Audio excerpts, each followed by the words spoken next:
Why am I still solely playing Cities Skylines 2, despite its many flaws? Well, I guess in isolation that might be a bit of a weird question to answer, but if you're up to speed with the Cities Skylines community here on YouTube and over on Reddit, you'll probably know that in these past couple of weeks there's been an increased focus on the many shortcomings of Cities 2 and the, let's say, unfortunate handling of the whole situation by Colossal Order.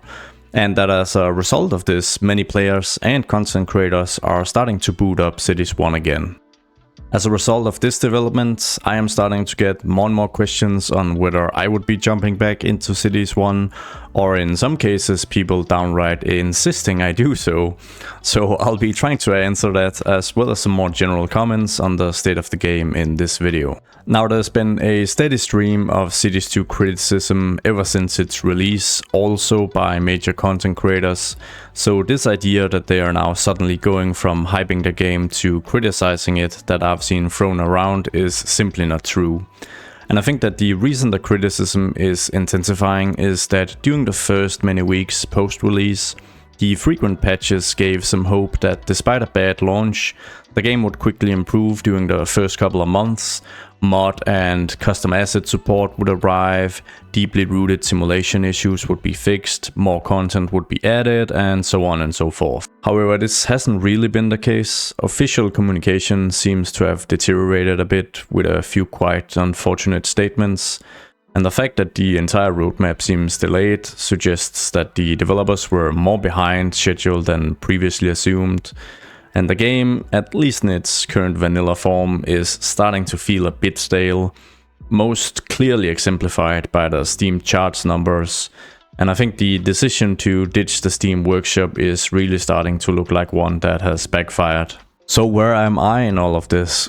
Well, I'm in a bit of a weird spot really, because I pretty much agree with all this criticism.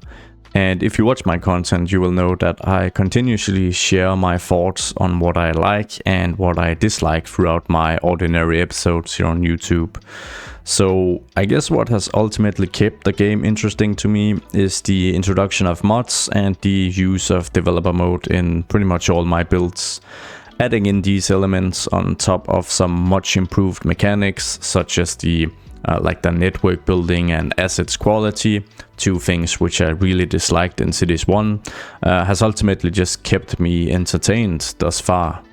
Remembering back on the many hours spent trying to literally fight the network mechanics in Cities 1 in a humble attempt to build a slightly realistic interchange, and comparing that to the ease of implementing realistic and interesting looking infrastructure in Cities 2, really is day and night for me at least, and it makes it a little hard to go back.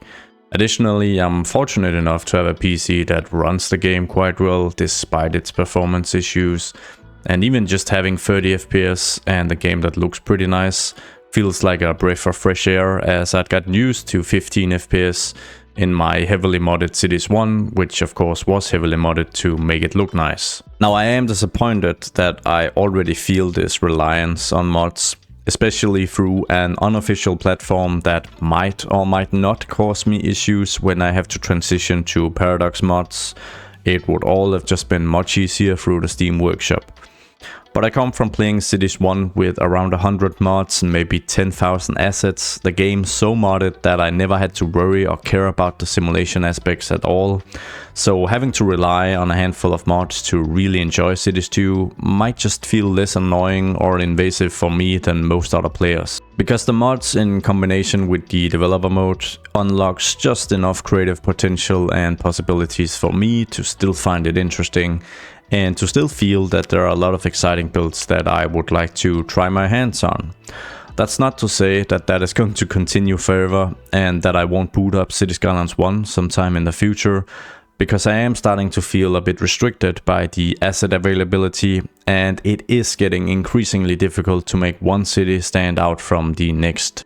In fact, I haven't really dared taking on a European style build yet, because for one, the European asset theme is a bit weird and a bit too modern, and without the now released, unofficially mind you, probable Rico mod for Cities 2, manually plopping a European downtown without having massive zoning issues wasn't even possible.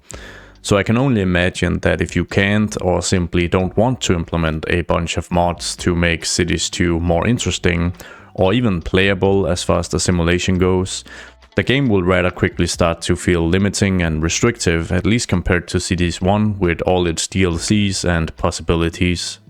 And overall, I just hoped that mods wouldn't be strictly necessary for my enjoyment, at least not at this point in time, because it also leaves me worried about the console versions, as I have always disliked just how different vanilla Cities 1 and modded Cities 1 looks.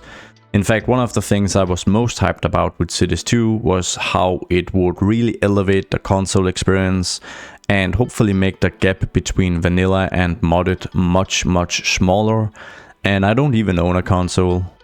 I'm also worried that the simulation and economy seems like it doesn't really matter all that much. All cities are constantly drowned in cash, and it doesn't seem like there's a really big incentive to really focus on tweaking services or otherwise interacting with the simulation all that much. Which is a shame, because I'm confident that Colossal has put a ton of work into really trying to bring something else to the table than the pretty shallow simulation of Cities 1. And I would like to make the actual city management a bigger part of my own builds. I'm still trying to slowly become better at that, but due to the reasons I just stated, I have to find some other enjoyment from doing that than hoping to rely on the game telling me I'm doing good, because it's hard to tell if I am. I still feel that Cities 2 has massive potential, and I can't wait for the official asset packs and especially custom assets to arrive. Some of the improvements to base mechanics compared to Cities 1 are really hard for me to ignore, and I find myself wanting to take on complex infrastructure projects and big expansions much more frequently in Cities 2, and I generally just feel that deleting an area to redo it feels less punishing than in Cities 1. The overall quality and realistic aesthetic of the assets are also, to me at least, a massive upgrade, and in the end also a contributing factor to why I still mainly play Cities 2. It is a pretty good looking game out of the box, while Cities 1 is a pretty awful looking game, at least without a lot of mods. So I guess all in all, I just feel that the foundation is much more future proof for building on top of the game with more content and DLCs, but in the end it's a real shame that it currently just doesn't have all that much content. Anyways, I hope that was sort of helpful in explaining why I still find enough enjoyment in Cities Skylines 2 to continue focusing on it here on the channel, despite its many flaws, but also why I share the worries of many of you, as well as the same feeling of overall disappointment. To wrap up, I'd really love to hear guys' thoughts and input on this in the comments, because I know this is something that is really being talked about right now, which I think is overall very healthy for the community, and I really hope and expect that there will be people making decisions that actually listen to all this. Yeah, I'm hopeful at least. Thank you all for watching.